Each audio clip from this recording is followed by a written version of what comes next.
Have you ever felt like something is watching you, even when you are alone?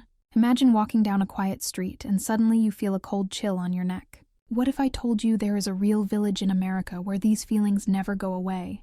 Tonight I will take you to this village.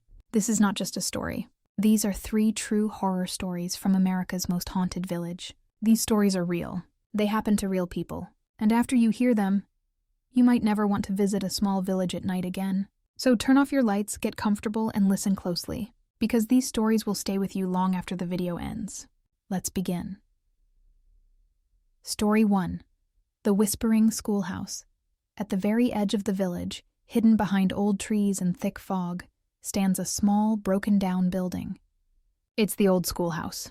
The paint is faded, the windows are cracked, and the roof looks like it could fall in at any moment. Most people in the village avoid this place. They say that if you stand outside at night, you can hear the voices of children, even though the school closed many years ago. Emily was a college student who loved scary stories. She and her friends, Mark and Sarah, were always looking for new adventures. When they heard about the haunted schoolhouse, they decided to see it for themselves. It was a cold October night when they parked their car at the edge of the woods and walked through the trees, their flashlights cutting through the darkness. The air was thick and heavy. Every step they took seemed to echo in the silence. As they reached the schoolhouse, Emily felt a strange heaviness in her chest, as if the air itself was pressing down on her. Mark laughed and pushed open the door, which groaned loudly on its rusty hinges. Inside, the darkness was almost complete, broken only by the thin beams of their flashlights. The room was filled with old, broken desks, their surfaces scratched and covered in dust. A faded chalkboard hung on the far wall, and the floor was littered with papers and books that had been left behind. Emily ran her fingers over one of the desks and shivered. The wood was ice cold, and she could almost imagine a child sitting there, waiting for a lesson that would never come. They wandered through the room, joking and laughing to hide their nerves. But then Emily heard it, a soft, high-pitched whisper, coming from the back of the room. She froze, her heart pounding in her chest. At first she thought it was Sarah, but when she turned, she saw that Sarah and Mark were both standing right next to her, their faces pale in the flashlight's glow. The whispering grew louder, filling the room with the sound of children's voices. It was impossible to make out the words, but the tone was urgent, almost pleading. Emily's skin crawled as she realized that the voices were coming from everywhere at once, from the walls, the floor, even the air itself. Suddenly, the chalkboard began to shake. The old, dusty chalk rolled across the tray, and then slowly began to write on its own. The word "stay" appeared letter by letter, in jagged, trembling lines. Emily's breath caught in her throat. She wanted to run, but her legs wouldn't move. Mark tried to laugh it off, but his voice shook. "It's just a trick," he said, but no one believed him. The door slammed shut behind them with a deafening bang, and the room plunged into darkness as their flashlights flickered and died. The whispering turned into crying, then screaming. Shadows darted across the walls, twisting and writhing like living things. The temperature dropped so fast that Emily could see her breath in the air. She felt something cold and wet brush against her hand, and when she looked down, she saw a small, child-sized handprint forming on her skin, as if an invisible child was reaching out to her. Sarah began to sob, her voice echoing in the darkness. "Please let us go," she begged, but the voices only grew louder, overlapping and merging into a single terrible wail. Emily closed her eyes and tried to block out the sound, but it was inside her head, filling her mind with images of children trapped in the darkness. Their faces twisted in fear. She saw flashes of old photographs, children in old-fashioned clothes, their eyes wide and empty, staring straight at her. Suddenly, the door flew open, and a blast of icy wind swept through the room. The whispering stopped, and the darkness seemed to lift, just for a moment. Emily grabbed her friends and ran, stumbling over the broken desks and out into the night. They didn't stop running until they reached the car. When they finally looked back, the schoolhouse was silent and still, as if nothing had happened. But Emily still had the mark on her arm, a small, perfect handprint, burned into her skin. It didn't fade for weeks, and sometimes, late at night, she could still hear the whispering in her dreams. After that night, Emily and her friends never spoke about what happened in the schoolhouse.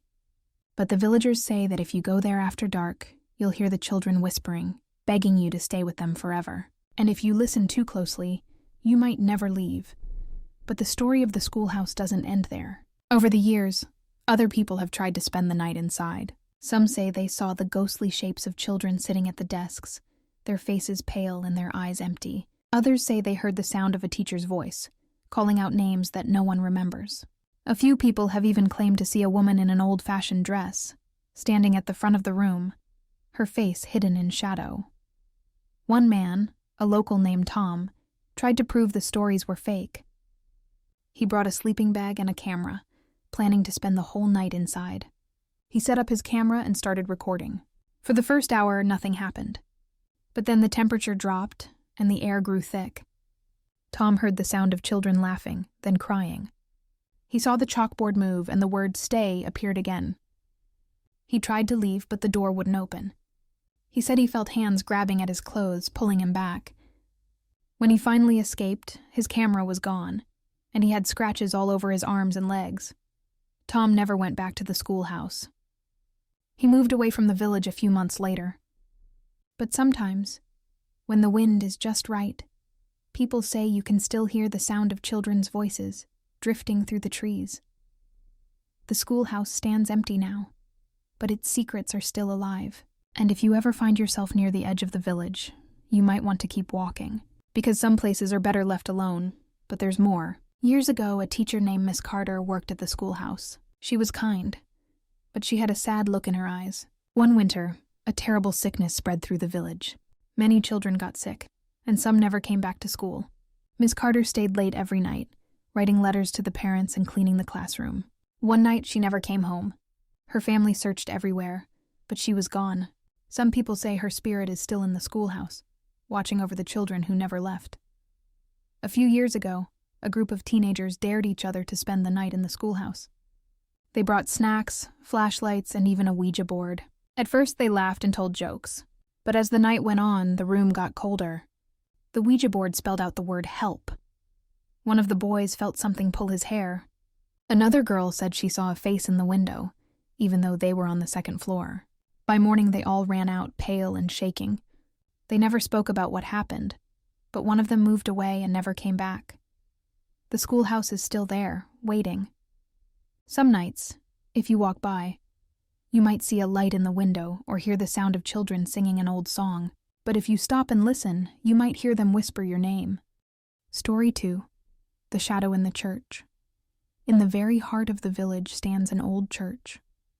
Its stone walls are dark and cold, and the tall bell tower rises above the rooftops like a warning finger. For as long as anyone can remember, people in the village have avoided the church after dark. They say there is something inside, something that moves in the shadows and watches from the windows. Some people even cross the street so they don't have to walk too close to the church at night. Father Thomas was the village priest. He was a kind man, always helping others, and he didn't believe in ghosts. He thought the stories were just old tales to scare children, but even he couldn't ignore what people said. Villagers talked about strange noises at night, footsteps in the empty halls, doors slamming shut, and a cold, heavy feeling that followed them home. Some said they saw a figure standing in the bell tower, watching the village with empty eyes. Others claimed to hear a voice whispering their names, calling them into the darkness. One night, a big storm hit the village. The wind howled and rain beat against the windows. Father Thomas decided to stay late and pray for the village. The church was quiet, the only light coming from the candles on the altar.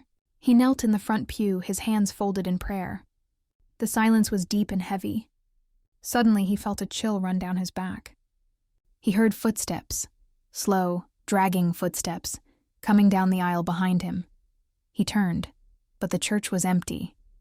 The shadows seemed to move and twist, reaching out for him. He tried to ignore it, but the footsteps grew louder, closer, until they stopped right behind him. He felt a cold breath on his neck, and a voice whispered his name, not out loud, but inside his head. It was a voice he didn't know, deep and hollow, filled with anger and pain. He stood up and faced the altar, his heart pounding. The candles flickered and went out, and the church was dark. He could feel the shadow moving around him, circling him like a hunter. He began to pray, his voice shaking. The shadow screamed, a sound like 1,000 voices crying out in pain. The walls shook and the stained glass windows rattled. The darkness pressed in on him cold and heavy. He tried to run, but his legs wouldn't move. The shadow wrapped around him, pulling him down into the darkness. He saw flashes of terrible images, faces twisted in pain, hands reaching out for help, eyes full of fear. He screamed, but no sound came out. The shadow whispered to him, promising him power, knowledge, and eternal life.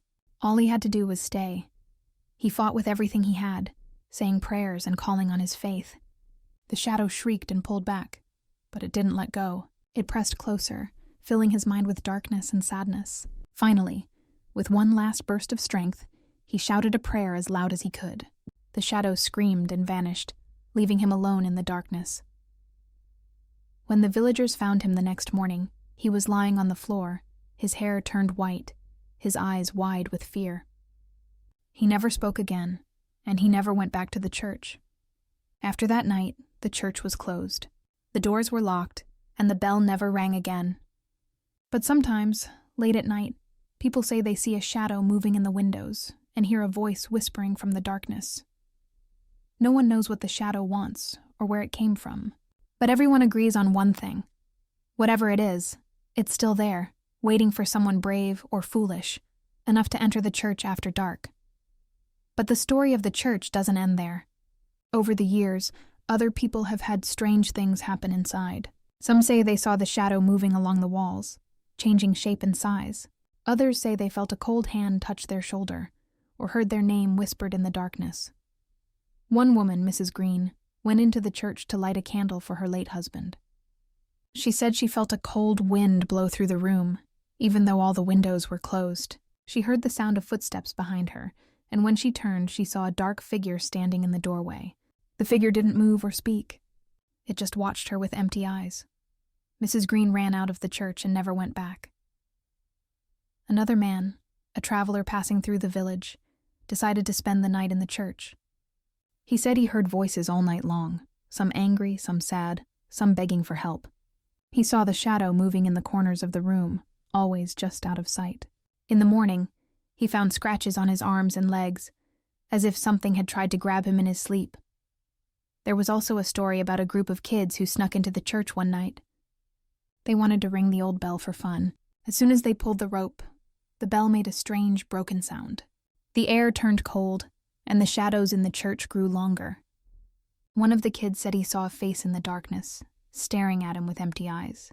They all ran out, but one boy tripped and fell. When his friends helped him up, he had a strange mark on his arm, like a handprint made of ice. The church stands empty now, its doors locked and its windows dark. But the shadow is still there, waiting for someone to set it free. If you ever find yourself in the center of the village, you might want to keep walking, because some doors should never be opened. But there's even more. Some nights, people walking by the church say they hear the sound of the organ playing, even though no one is inside. Others have seen lights flicker in the bell tower, or heard the sound of someone crying. A few brave souls have tried to record the sounds, but their devices always stop working as soon as they step inside. One night, a young couple, Anna and David, decided to explore the church. They wanted to take pictures for their blog. As soon as they walked in, the air felt cold and heavy. Their camera stopped working, and their phones lost all signal. Anna said she felt like someone was watching her from the shadows. David tried to laugh it off, but then he heard his own name whispered from the darkness. They both ran out, leaving their camera behind. When they came back the next day, the camera was gone. The church is a place of secrets and shadows.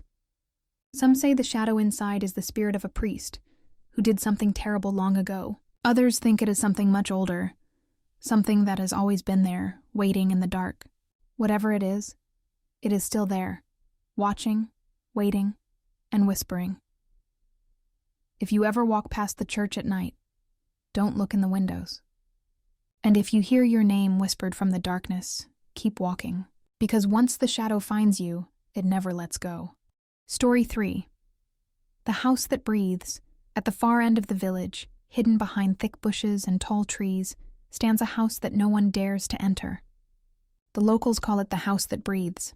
The windows are dark, the paint is peeling, and the roof is covered in moss. The house seems to sag under its own weight, as if it's tired of standing, tired of waiting. People say the house is alive. They say it is always hungry. For many years, the house was empty. People said it was cursed, that anyone who entered would never come out again. But one night, a family moved in, hoping to start a new life. The Carters didn't believe in ghosts or curses. They just wanted a fresh start. Mr. Carter, his wife, and their little daughter Lily were excited to make the old house their home. The first night, they heard it, a deep, slow breathing coming from the walls. At first, they thought it was the wind or maybe the old pipes. But the sound grew louder, closer, until it felt like the house itself was alive. Mrs. Carter tried to ignore it, telling herself it was just her imagination. But every night, the breathing returned, slow and steady, like the heartbeat of some giant creature. Sometimes, she would hear footsteps upstairs, even when everyone was downstairs. Other times, she would find doors open that she was sure she had closed, or windows unlocked that she knew she had locked. One night, Lily woke up screaming. She said she saw a face in her closet, watching her with empty eyes. Mr. Carter checked the closet, but it was empty. He told Lily it was just a bad dream. But the next night, Lily screamed again. This time, she said the face was closer, and she heard it whisper her name. The family started to feel trapped. The air in the house was always heavy. The rooms felt smaller every day. Mrs. Carter began to notice strange marks on the walls, like handprints and faces pressed into the wallpaper. Mr. Carter tried to fix the doors and windows, but they would not stay closed. Sometimes he would hear his own name whispered from the basement. One night, Lily disappeared. The Carters searched the house, calling her name, but she was gone. Then they heard her voice, coming from inside the walls. "Mommy, help me. I'm scared. It's dark in here." They tore open the walls, but found nothing. The breathing grew louder, faster, as if the house was excited. They tried to leave, but the doors wouldn't open. The windows were stuck. The house was holding them inside. Desperate, they ran to the basement, hoping to find a way out. But the basement was worse. The walls were covered in strange, pulsing veins, and the air was thick and hot. They saw faces in the walls, screaming, crying, begging for help. The house was alive, and it wanted them. Suddenly, Lily appeared at the top of the stairs, her eyes wide and empty. "The house says you can't leave. You belong to it now." The Carters were never seen again. The house still stands, breathing, waiting for its next family. But the story of the house doesn't end there. Over the years, other people have tried to spend the night inside. Some say they heard the sound of breathing, slow and deep, coming from the walls and floors. Others say they saw the faces of the missing family, trapped in the wallpaper, their mouths open in silent screams. One man, Jack, tried to prove the stories were fake. He brought a sleeping bag and a flashlight, planning to spend the whole night inside. For the first few hours, nothing happened. But then the temperature dropped, and the air grew thick. Jack heard the sound of breathing, slow and steady. He saw the walls move, as if the house was alive. He tried to leave, but the doors wouldn't open. He felt hands grabbing at his clothes, pulling him back. When he finally escaped, he had scratches on his arms and legs. Jack never went back to the house. He moved away from the village. But sometimes, when the wind is just right, people say you can still hear the sound of breathing, coming from the house at the end of the road. The house stands empty now, but its secrets are still alive. And if you ever find yourself near the edge of the village, you might want to keep walking, because some houses are better left alone. There's another story about a delivery man who had to bring a package to the house. He knocked on the door, but no one answered. He heard a strange sound, like someone breathing right behind the door. He left the package and walked away, but he felt like someone was watching him the whole time. When he looked back, he saw a face in the upstairs window, staring at him with empty eyes. A group of friends once tried to film a video inside the house. They wanted to make a funny ghost video for the internet. But as soon as they started filming, the lights went out. Their camera caught strange shapes moving in the darkness. One of the friends said he felt something cold grab his ankle. When they left, they found scratches on their arms and legs. They never posted the video, and they never went back. Some nights, people walking by the house say they see a light in the window or hear the sound of breathing. Others say they hear a voice calling their name from the darkness. A few people have even seen the shadow of a little girl standing in the upstairs window, waving at them with a sad smile. The house is still there, waiting. Some nights, if you walk by, you might see a light in the window or hear the sound of breathing. But if you stop and listen, you might hear your own name whispered from the darkness. And if you do, you should run, because once the house knows your name, it never forgets. If you ever find yourself in a small village, and the air feels colder than it should, or you hear a voice whisper your name when no one is there, remember these stories. If you see an old schoolhouse with broken windows, or a church with a dark bell tower, or a house that seems to breathe in the night, keep walking. Don't stop. Don't look back, because the village is always waiting for someone new. And if you ever feel a cold hand on your arm, or hear a child's voice in the dark, or see a shadow move where there should be none, run. Because in this village, the ghosts are real, the shadows are real, and sometimes they are looking for someone just like you. Thank you for joining me tonight. If you enjoyed these true horror stories, don't forget to like, subscribe, and share with your bravest friends. And remember, the next story could be yours. Maybe you will be the next person to walk down a quiet street and feel that cold chill. Maybe you will be the next person to hear a whisper in the dark. Good night, and don't look behind you.